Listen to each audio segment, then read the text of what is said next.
हमारे साथ शकील चौधरी साहब हैं। बहुत शुक्रिया सर कि आज आप आए। Thank you so much. Thank you for having me.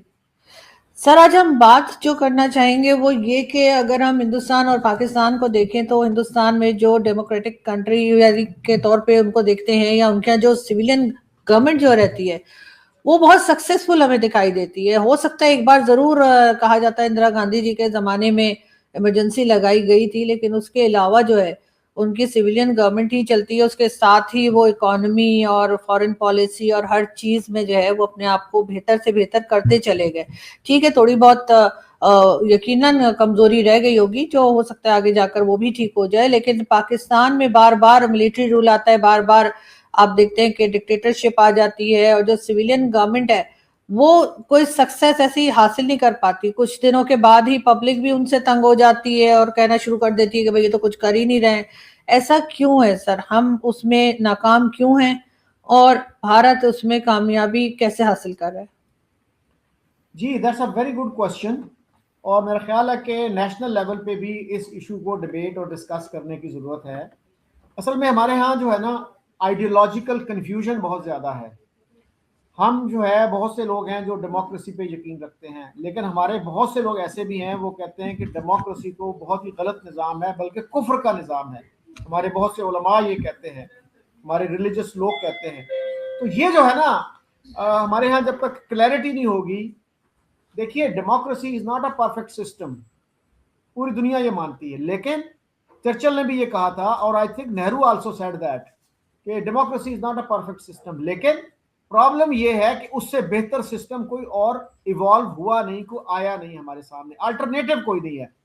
मतलब डेमोक्रेसी पे मैं बहुत क्रिटिसिज्म कर सकता हूं, आप कर सकते हैं, सब कर सकते हैं, लेकिन the real challenge is to come up with a better alternative.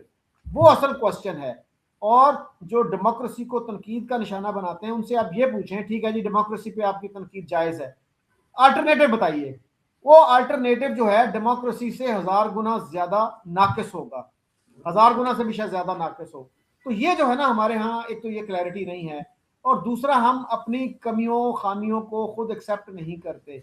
हम उसको ब्लेम करते हैं कि जी देखिए हमारे यहाँ डेमोक्रेसी फेल हो गई, ये अमेरिका की साजिश थी, ये फलां की साजिश थी। We try to explain away things in terms of conspiracy theories. तो अपनी जिम्मेदारी हम कबूल नहीं करते।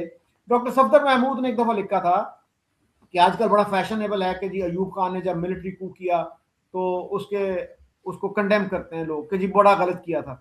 उसने कहा कि मुझे याद है कि जब वो कू हुआ था तो इतने ज्यादा मुबारकबाद के मैसेजेस और टेलीग्राम मिले थे कि उनका स्टाफ जो है हैंडल नहीं कर सका उनको।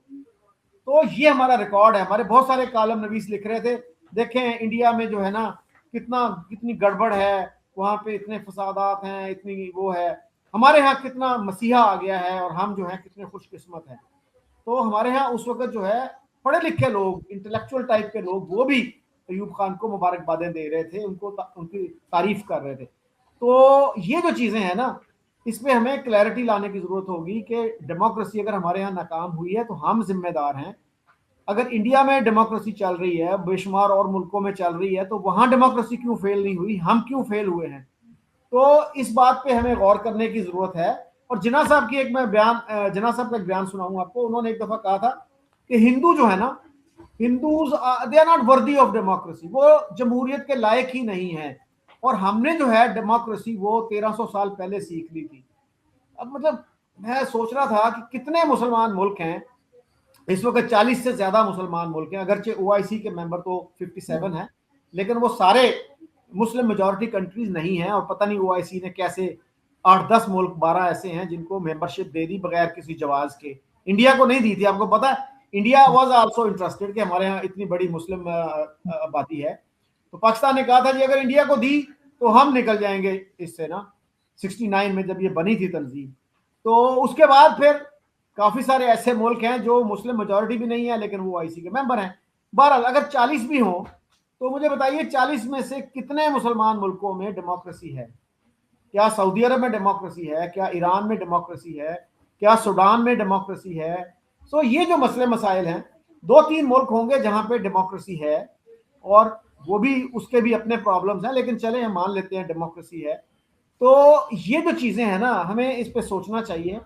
कि भाई डेमोक्रेसी के अलावा कोई और ऑप्शन हमारे पास है नहीं, और अगर हमारे हुक्मरान नाकाम होते हैं तो इसका मतलब ये नहीं कि डेमोक्रेसी नाकाम हो गई है। ये डिस्टिंक्शन जो है हमें जहन में रखनी चाहिए। बिल्कुल ऐसा ही होना चाहिए सर। लेकिन सर आपके ख्याल से भारत में जो डेमोक्रेसी रही उससे भारत को फायदा क्या हुआ, और पाकिस्तान में जो नहीं रही या ऐसी रही कि जिसको कि डेमोक्रेसी कहा नहीं जा सकता, लेकिन हम जबरदस्ती इस बात पे बजिद हैं कि जी ये डेमोक्रेसी है, उससे हमें हमें क्या डैमेजेस पाकिस्तान को हुए? देखे ना, इंडिया का इमेज जो है पूरी दुनिया में डेमोक्रेसी की वजह से कितना अच्छा है कि पूरी दुनिया ये मानती है कि India is the largest democracy, सिवाय पाकिस्तानियों के। पाकिस्तानी नहीं मानते, वो कहते हैं जी नाम नहाद जमहूरियत, सो कॉल्ड डेमोक्रेसी। तो अब जब ट्रेन से आप इंडिया जाते थे ना, तो एक जगह पे लिखा आता था the world's largest democracy welcomes you.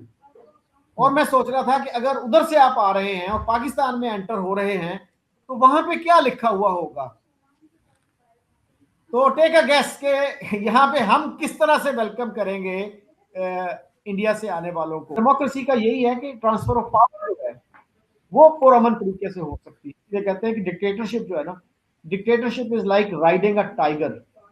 शेर के ऊपर आप चढ़ तो जाते हैं, उतरते उतरने में आपको अपनी जान का खतरा महसूस होता है कि मैं अगर उतर गया तो ये शेर मुझे खा जाएगा।